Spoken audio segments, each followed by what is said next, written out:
30%,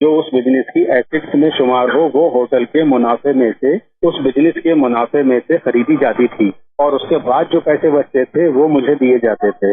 میرا یہ جاننا چاہتا ہوں کہ جو اس بزنس کے منافع میں سے اس بزنس میں لگایا گیا، مشین وغیرہ پراپرٹی جو بھی بنائی گئی، تو کیا میں اس منافع کا 30% لینے کا حقدار ہوں یا نہیں؟ فقط والسلام ورحمۃ اللہ۔ ان کا سوال مختصر کر دوں کہ بزنس ہوا، پونجی لگائی ان کے دوست نے، ان کو صرف بزنس پارٹنر بنایا، 30% دینے کا وعدہ کیا، بزنس چلا، ان کا ایک پیسہ بھی اس میں لگا نہیں تھا، لیکن اس کے بعد میں جب بزنس چلا 2 سال بعد نا اتفاقی ہوئی، الگ ہو گئے، لیکن اس میں جو مشینری وغیرہ یا دوسرے ایسیٹس ہوئے ہیں وہ جو پروفٹ تھا ان کا 30% اور ان کا 70%، تو کیا ان کا حق اس میں ہے یا نہیں ہے؟ دیکھیے، پہلی بات تو یہ کہ اس کو ہماری فقہ کی زبان میں شرکت کہتے ہیں۔ جی، شرکت کے اپنے خود اصول و ضوابط ہیں اور قانون ہیں، جی، کہ پونجی کس کی لگی ہو، جی، اور پھر کتنے % لگی ہو، جی، اور اس کے بعد ایک خاص الفاظ ادا کیے جائیں بعنوان شرکت۔ جی، یہاں پر انہوں نے خود واضح کیا کہ ان کا پیسہ نہیں لگا ہے۔ جی، اب پھر ان کا پیسہ نہیں لگا تو اب ان کے دوست نے جی، ان کو جو 30% دینے کا وعدہ کیا وہ کس عنوان سے وعدہ کیا؟ یا تو اس عنوان سے کہ یہ کام کریں گے، جی، کبھی کبھار ایسا ہوتا ہے کہ پیسہ ہمارا ہوگا اور محنت آپ ہم سب مل کے کریں گے اور آپ کو 30% دیں گے۔ ایک مرتبہ اس طرح آپ سے ایگریمنٹ ہوا ہے، ایک مرتبہ نہیں، اس نے تبرعاً یوں ہی قربتاً اللہ سوچا کہ آپ کو 30% دیں گے۔ اب اگر اس نے یہ کام تبرعاً اور قربتاً اللہ کیا تھا، اب اگر اس کے بعد وہ نہیں دے رہا ہے تو کوئی حرج نہیں ہے، وہ واپس آ گیا۔ ہم نے وعدہ کیا تھا کہ آپ کو 10 مہینے 10,000 روپیہ دیں گے، لیکن اب کل سے نہیں دے رہے ہیں تو ہمارے اوپر کوئی ذمہ نہیں ہے، آپ کا بھی کوئی حق نہیں بنتا ہے۔ لیکن اگر آپ سے اگریمنٹ اس طرح کا ہوا تھا کہ کام آپ کرو گے، پیسہ میرا رہے گا، فائدے میں 30% آپ لوگے، تو یہاں پر اس طرح کا اگر اگریمنٹ ہوا ہے تو وہاں پر بھی یہ ایک طرح کا مضاربہ کہلاتا ہے، کہ جہاں کام کوئی کرتا ہے پیسہ کسی کا لگا رہتا ہے۔ یہاں پر بھی چونکہ عقد مضاربہ ایک جائز عقد میں سے، جائز کہتے ہیں وہ جس کو جب دل چاہے توڑ دیا جائے، یعنی ہمارے ہاں چونکہ یہ اصطلاحیں شاید تھوڑا سے گاڑی ہو جائیں، بعض عقد ہوتے ہیں لازم جنہیں آپ توڑ نہیں سکتے، بعض عقد ہوتے ہیں عقد جائز جن کو جب دل چاہے توڑ دیا جائے۔ وہ جس دن سے آپ کو پیسہ نہیں دے رہا ہے گویا اس نے وہ عقد توڑ دیا۔ توجہ فرما رہے ہیں؟ اب اگر آپ اپنی محنت کا پیسہ لے سکتے ہیں تو آپ دیکھیں کہ میرے جیسا انسان اگر کسی ہوٹل میں 7 گھنٹہ یا 8 گھنٹہ کام کرتا ہے تو اس کی اجرت کیا ہوتی ہے، اس لحاظ سے آپ پیسہ لے سکتے ہیں، نہ یہ کہ وہ 30% کے لحاظ سے۔ بہت بہت شکریہ۔ اگلا سوال۔ السلام علیکم، ہم بھنڈارے سے بول رہے ہیں، ہمارے بیٹوں کی شادی نہیں ہو رہی ہے، رشتے نہیں ہو رہے، ہم کو بیٹوں کی شادی کرنے کا بہت ارمان ہے، تو اس کے لیے آپ کچھ بتائیے۔ السلام علیکم۔ یہ چاہتی ہیں کہ بہت ارمان ہے ان کو کہ بیٹوں کی شادیاں ہو جائیں، ہر ماں کو ارمان ہوتا ہے، اس کے لیے کیا کرنا چاہیے؟ اس کے لیے بعض جگہوں پر نقل ہوا ہے کہ 2 رکعت نماز حمد کے بعد سورہ یاسین اور اس دعا کو قنوت میں پڑھیں، اللہم اغننی بحلالک عن حرامک وبطاعتک عن معصیتک، اسے تلاوت کریں، اللہ تعالی انشاءاللہ جلد از جلد شادی کے اسباب فراہم فرمائے۔ بہت بہت شکریہ۔ آگے بڑھتے ہیں۔ السلام علیکم، میں کرناٹک سے بات کر رہا ہوں، میرا نام حمزہ۔ میرا سوال ہے حضرت، یہ ہمیں مزارات میں عرس کرتے ہیں، عید میلاد کرتے ہیں، اور مزارات میں جانے رستے میں پر سلام کرتے ہیں، یہ سبھی کرنا نہیں ہے، صرف اللہ سے مانگنا اور ان سے مانگنا نہیں ہے، کسی کو بدعت وسیع کر بول دینا ہے، کیا صحیح کیا غلط؟ حضرت تھوڑا بات سمجھے۔ السلام علیکم۔ کیا وسیلہ قرار دینا صحیح ہے؟ قرآن مجید سے پوچھیے، اگر مسلمان ہیں تو قرآن مجید سے پوچھیے۔ وَابْتَغُوا إِلَيْهِ الْوَسِيلَةَ، واضح لفظوں میں قرآن کہہ رہا ہے کہ وسیلہ تم انتخاب کرو، جو راستہ پروردگار عالم معین کرے کہ آپ ہمارے حضور میں اس راستے سے آؤ۔ اب اگر اس راستے سے آپ نہیں جا رہے ہو تو آپ خود مشرک ہو، یعنی دوسروں کو مشرک کہنے والے خدا کے حکم کی اگر اطاعت نہیں کرتے تو یہ اطاعت فی شرک ہے کہ آپ اطاعت خدا میں دو چیزوں کی اطاعت کرتے ہو، ایک اپنے نفس کی، ایک خدا کی. جہاں آپ کو لگتا ہے خود، وہاں خود کی اطاعت کرتے ہو، جہاں کبھی لگتا ہے کہ چلو خدا کی بات مان لیا جائے. لہٰذا وسیلے کے بارے میں پیغمبر اکرم کی سیرت موجود ہے، قرآن مجید کی آیات موجود ہے، اور ہمارے لیے تو بہت واضح اور روشن ہے. ہمیں وہ دستور جو اہل بیت علیہ الصلوۃ والسلام نے بتایا ہے، ہم عین دین اسی کو صحیح سمجھتے ہیں. بہت بہت شکریہ. اگلا سوال. السلام علیکم، میرا نام شریفہ بیگم ہے. میرا سوال یہ ہے کہ میرے 8 سال کے روزے قضا ہو چکے ہیں اور اس کا کفارہ کس طرح سے دے، اگر دے تو گیہوں دینا ہے یا پیسے دینا ہے؟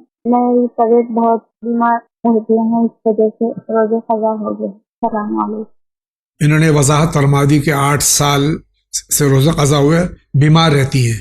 اب مسلسل یہ بیماری ہے 8 سال سے یا نہیں، یہ جانے بہتر. لیکن اگر یہ سمجھیں 8 سال سے مسلسل بیماری ہے جس کی وجہ سے روزہ نہیں رکھ پا رہی ہیں، تو اس کے لیے ان کو فدیہ دینا ہے یا کفارہ ادا کرنا ہے؟ نہیں، فدیہ دینا ہے. اگر بیمار ہیں اور جو ہے قدرت نہیں رکھتی، طاقت نہیں رکھتی روزے پر، تو 750 گرام جو ہے یہ دانے گیہوں آٹا، پیسہ کافی نہیں ہے. پیسہ بعض اوقات ذہن میں یہ آئے کہ 750 گرام کا پیسہ دے دیں، تو علماء فرماتے ہیں یہ پیسہ دینا کفایت نہیں کرے گا، آپ خود وہی گیہوں یا آٹا وغیرہ دیجیے. بہت بہت شکریہ. اگلا سوال. السلام علیکم جناب مولانا صاحب اور جاوید بھائی، میں ارشد حسین حکرم اللہ بڈگام کشمیر سے میں بول رہا ہوں. مولانا صاحب سے میرا ایک سوال یہ ہے کہ آیا کہ جس دن امام کی مطلب ولادت ہو، آیا کیا ہم اس دن روزہ رکھ سکتے ہیں؟ مجھے اس سوال کا جواب چاہیے. بات وسلم. ہم 13 رجب، 3 شعبان، 4 شعبان، 15 شعبان روزہ رکھتے ہیں، جو کہ عام طور سے معصومین کی ولادت ہے یا حضرت عباس علیہ السلام کی ولادت ہے. اس دن روزہ رکھنا کیسا ہے؟ بالکل اچھا ہے، بلکہ یہ رجحان بھی رکھتا ہے کہ انسان اتنے مبارک دن اپنے آپ کو پروردگار عالم سے قریب کرے روزے جیسی عبادت سے. لہذا بہت بہترین عمل ہے. بہت بہت شکریہ. اگلا سوال. السلام علیکم، میں مجاہد حسین رائے پور چھتیس گڑھ سے بول رہا ہوں. مجھے تھوڑا سے ایک جانکاری چاہیے تھی. شبر و شبیر کا جو ترجمہ ہے، اس میں الہی جو نام ہے وہ واضح کرنے کی مہربانی کریں گے، وضاحت کریے گا اس کی. السلام علیکم. شبر و شبیر نام کے سلسلے میں وضاحت چاہتے ہیں.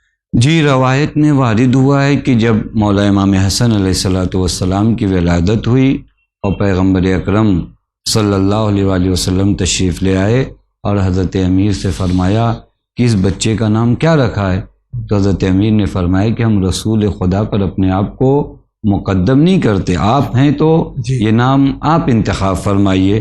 تو رسول اکرم نے فرمایا میں بھی اپنے آپ کو خدا پہ مقدم نہیں کروں گا، لہذا اس بچے کا نام خدا رکھے. اس وقت جناب جبرائیل نازل ہوئے اور جناب جبرائیل نے فرمایا کہ یا رسول اللہ، خداوند متعال ارشاد فرماتا ہے کہ حضرت علی کی نسبت آپ سے وہی ہے جو جناب ہارون کو جناب موسیٰ سے تھی، اور ان کے بیٹے کا نام شبر ہے، لہذا وہ نام رکھیے. پیغمبر نے فرمایا یہ الگ زبان ہے، ہماری زبان عربی ہے، اس لحاظ سے تو کہا شبر کا معنی حسن ہے. بس شبر کا معنی کیا ہو گیا؟ حسن ہو گیا. یہی سیم صورت امام حسین علیہ الصلوۃ والسلام کی ولادت کے موقع پہ پیش آئی، اور پھر جناب جبرائیل نے شبیر کے نام کا انتخاب کیا حق تعالیٰ کی جانب سے، اور اس شبیر کا جو ٹرانسلیشن ہوتا ہے عربی میں وہ حسین کرتے ہیں. بہت بہت شکریہ. اگلا سوال. جی، میں ضلع مظفر نگر سے بول رہا ہوں، گاؤں سرائے رسول پور. جی، میں پوچھنا چاہ رہا ہوں جو یہ جو ہوتا ہے بینک سے جو یہ بیاج وغیرہ مطلب اپنے پیسے ڈال دیتے ہیں اور اس کا بیاج کھاتے ہیں، وہ حلال ہے یا حرام ہے؟ یہ اس کا جواب چاہیے. اس سے قبل کہ آپ کا سوال میں آغا کے سامنے پیش کروں، آپ سے خاص طور سے اور تمام ناظرین سے گزارش ہے کہ جب آپ کا ٹیلی فون لگ جائے برائے مہربانی پیچھے کے ڈسٹربنس کو ختم کرنے کی کوشش کیجیے تاکہ واضح طور سے آپ کا سوال ہم تک پہنچے. بہت ڈسٹربنس تھا آپ کے سوال میں، بہرحال اگلی بار اس کا احتیاط کیجیے گا. بینک میں جو ہم پیسہ رکھتے ہیں اس کے اوپر جو منافع ملتا ہے ہمارے ہندوستانی بینک میں، وہ اس کا لینا کیسا ہے؟ بالکل جائز ہے. جی، بہت بہت شکریہ. اگلا سوال. راجستھان کے اسلام کے اندر کسی ایک تو اہل حدیث